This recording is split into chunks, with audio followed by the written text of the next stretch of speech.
ઝઘડિયા તાલુકાના રાણીપુરા ગામની રક્ષા માટે નોમનો હવન કરવામાં આવ્યો। ગ્રામજનોને ભૂત પલિતથી બચવા તથા ગ્રામજનોની આરોગ્યની સુખાકારી માટે માતાજીની પૂજા અને શાંતિ હવન કરવામાં આવે છે। ગામની ફરતે દૂધની ધાર સાથે રક્ષા કવચરૂપી દોરો તથા ફળીએ ફળીએ નારિયેળ લીમડા કોપરાની વાટીનું તોરણ ગામ ફરતે બાંધવામાં આવે છે। ઝઘડિયા તાલુકાના રાણીપુરા ગામે અવિરત છેલ્લા 200 જેટલા વર્ષથી અખો નામનો હોમ કરવામાં આવે છે। રાણીપુરા ગામના સ્વર્ગીય બાલકૃષ્ણ જોશીના જણાવ્યા પ્રમાણે તેમના જન્મના 100 વર્ષ પૂર્વેથી ગામમાં આ હવન કરવાની પરંપરા ચાલી આવી છે। હવન કરવા પાછળનો મર્મ એ છે કે ગ્રામજનોની ભૂત પલિતથી રક્ષા થાય અને ગ્રામજનોની આરોગ્ય સુખાકારી માટે માતાજીની પૂજા અને શાંતિ હવનનું આયોજન થાય છે। ગામના યુવાનો આ હવનમાં આહુતિ આપે છે।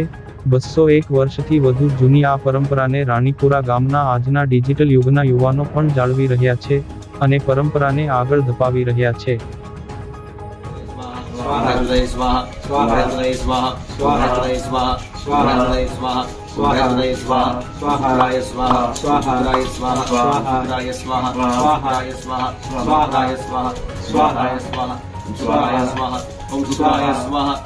સ્વાહા